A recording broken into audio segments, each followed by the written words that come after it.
آج کی ویڈیو میں ہم افسانہ عیدگاہ میں حامد کا کریکٹر سکیچ ڈسکس کریں گے۔ کریکٹر سکیچ میں سب سے پہلے آپ کو انٹروڈکشن تعارف دینا ہوتا ہے، نام، کردار اور اس کی اہمیت۔ دوسرے پیراگراف میں آپ کو پرسنل کوالٹیز بتانی ہوتی ہیں، فزیکل اپیئرنس، نیگیٹو کوالٹیز اگر کوئی ہے، relation with other characters, perception of the reader, اس کا مطلب ہے پڑھنے والے کا کیا خیال ہے۔ اب ہم افسانہ عیدگاہ جو منشی پریم چند نے لکھا اس میں حامد کے کریکٹر کے بارے میں بات کرتے ہیں۔ حامد ایک 4 سال کا غریب صورت بچہ ہے۔ وہ ایک یتیم اور مسکین بچہ ہے۔ اس کے ماں باپ انتقال کر گئے ہیں۔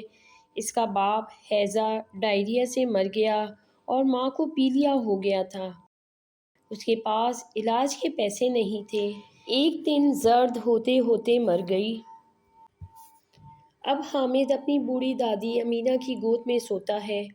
اس کی دادی اسے تسلیاں دیتی کہ ابا جان بڑی دور پیسے کمانے گئے ہیں اور اماں جان اللہ میاں کے پاس مٹھائی لینے گئی ہیں، اس لیے حامد خاموش ہے۔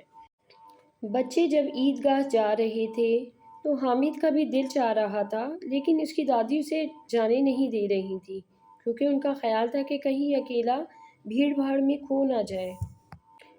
جب گاؤں کے سارے بچے عیدگاہ نماز کے لیے جاتے تو حامد اپنی دادی سے کہتا، تم فکر نہ کرو، میں گاؤں والوں کا ساتھ نہیں چھوڑوں گا۔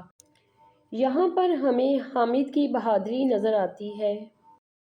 مینرز، یہاں پر حامد کی سمجھداری کا ذکر کیا گیا ہے۔ جب حامد کے دوستوں نے اسے کچھ چیزیں دیں تو حامد نے کہا جب میرے ابو واپس آئیں گے تو میں ان کو کھلونے بھر کے ٹوکرے لا کر دوں گا اور غریب بچوں کو نئے کرتے لے کر دوں گا۔ اس سے اندازہ ہوا کہ حامد کتنا سمجھدار بچہ ہے اور اس کو سب کا کتنا خیال ہے۔ جب شہر کا سواد شروع ہوا، ایک پختہ باغ تھا، وہاں پر آم کے درخت لگے ہوئے تھے۔ حامد نے کنکری اٹھا کر آم کی طرف نشانہ مارا۔ مالی اندر سے گالی دیتا ہوا باہر آیا۔ حامد کنکری مار کر بھاگ گیا۔ اس سے حامد کی معصومیت نظر آتی ہے۔ جب محسن کے ابو نے حامد کو جھولے پہ بلایا تو حامد نے کہا میں کیوں کسی کی مدد لوں۔ حامد میں بہت خودداری ہے۔ حامد ایک حساس لڑکا ہے۔ اس کو اپنی دادی کا بہت خیال تھا۔ دادی کے روٹیاں سیکتے ہوئے ہاتھ جلتے تھے تو اس نے اپنے کھلونے لینے کے بجائے دادی کے لیے دستے پناہ لیا۔ حامد میں ایک نیگیٹو کوالٹی بھی تھی کہ اس نے جیتنے کے لیے بے تکی سی بات کی۔